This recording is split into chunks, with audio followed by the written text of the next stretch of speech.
যখনই অভাবে পড়ে যাবেন আল্লাহ সুবহানাহু ওয়া তাআলার এই দুইটি নাম 33 বার পাঠ করবেন, আপনাকে আল্লাহ তাআলা সম্পদ এমন ভাবে দেওয়া শুরু করবেন যে আপনি কল্পনাও করতে পারবেন না। সম্পদ শুধু আসতেই থাকবে আপনার কল্পনার বাহিরে। সুবহানাল্লাহি ওয়া বিহামদিহি। মহান রব বারবার আমাদেরকে ডেকে বলেছেন, বান্দা আমার কিছু নাম ও গুণবাচক, আমার কিছু বৈশিষ্ট্য রয়েছে যার দ্বারা তোমরা ডাকবে। আপনি যদি এই দুইটি নাম 33 বার পাঠ করতে পারেন, এমন ভাবে সম্পদ আপনার আসা শুরু হবে যে এগুলো গণনা করেও আপনি শেষ করতে পারবেন না। সুবহানাল্লাহ। গায়বী খাজানা থেকে আপনাকে রিজিক দিয়ে ভরপুর করে দিবেন। যারা দীর্ঘদিন ধরে ঋণগ্রস্ত আছেন, বিভিন্ন অভাবগ্রস্ত আছেন, খারাপ অবস্থায় আছেন, আপনারা এই আমলটা করেন, আল্লাহ তাআলা আপনার সব দোয়া কবুল করে নেবেন। প্রিয় বন্ধুগণ আমার, রব্বুল আলামিন সূরাতুল আল আরাফে বলেন, ওয়ালিল্লাহিল আসমাউল হুসনা ফাদউহু বিহা ওয়াদারুল্লাযীনা ইউলহিদু ফি আসমাইহি সাইয়ুজজাউনা মা কানু ইয়ামালুন। আল্লাহ রাব্বুল আলামিন বলেন, দুনিয়ার মানুষেরা শুনো, তোমার রব্বের এমন সুন্দর সুন্দর নাম রয়েছে, ফাদউহু বিহা, তোমরা সেই নাম ধরেই তোমার রবকে ডাকো।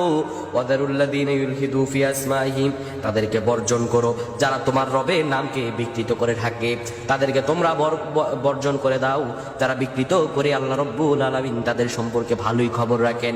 প্রিয় ভাইরা আমার, আপনি যখন বিপদে পড়ে যাবেন, অভাবগ্রস্ত হয়ে যাবেন, আপনি যদি এই দুইটি দোয়া 33 বার করে পাঠ করতে পারেন, আল্লাহ রাব্বুল আলামিন আপনার নসিব খুলে দিবেন। এত সম্পদ আপনার আসবে আপনি কল্পনা করতে পারবেন না।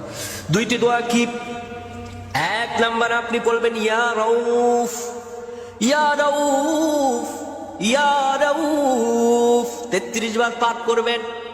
33 বার পাঠ করার পরে এরপরে আপনি পড়বেন, ইয়া রাজ্জাক ইয়া রাজ্জাক ইয়া রাজ্জাক। এটাও 33 বার পাঠ করবেন। দুটি দোয়া আপনি 33 বার পাঠ করবেন। এক নম্বরে ইয়া রাউফ, 2 ইয়া রাজ্জাক ইয়া রাউফ ইয়া রাজ্জাক। এই দুইটি দোয়া যদি 33 বার আপনি পাঠ করতে পারেন, আল্লাহর উপর ইস্তেকামাত করে, রব্বুল আলামিন আপনাকে এমন পরিমাণে সম্পদ দিবেন, আল্লাহ নিয়ামত পেয়ে মস্তকটা নত হয়ে যাবে। সুবহানাল্লাহ। আল্লাহ নিয়ামত পেয়ে আপনার দিলটা খুশি হয়ে যাবে। আল্লাহ এই জন্য বলছেন, বান্দা হতাশ হবে না।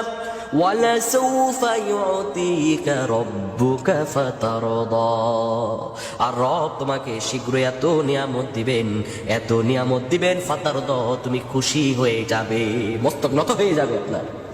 এই জন্য ধৈর্য, আল্লাহ রব্বুল আলামিনের কাছে চাইতে হলে আপনার ধৈর্য ধারণ করে চাওয়া লাগবে। রব্বুল আলামিন আপনাকে সেইভাবে রহম দিয়ে ভরপুর করে দিবেন। আল্লাহ তাআলার কাছে আপনার সেইভাবে চাইতে হবে।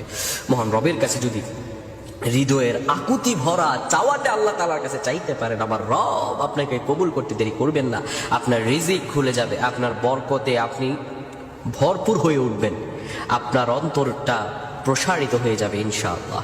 তাই আপনারা এই দুটি দোয়া পাঠ করবেন। আল্লাহ আমাদের প্রত্যেকে কবুল করুক। আমরা পড়ছি আল্লাহুম্মা আমিন।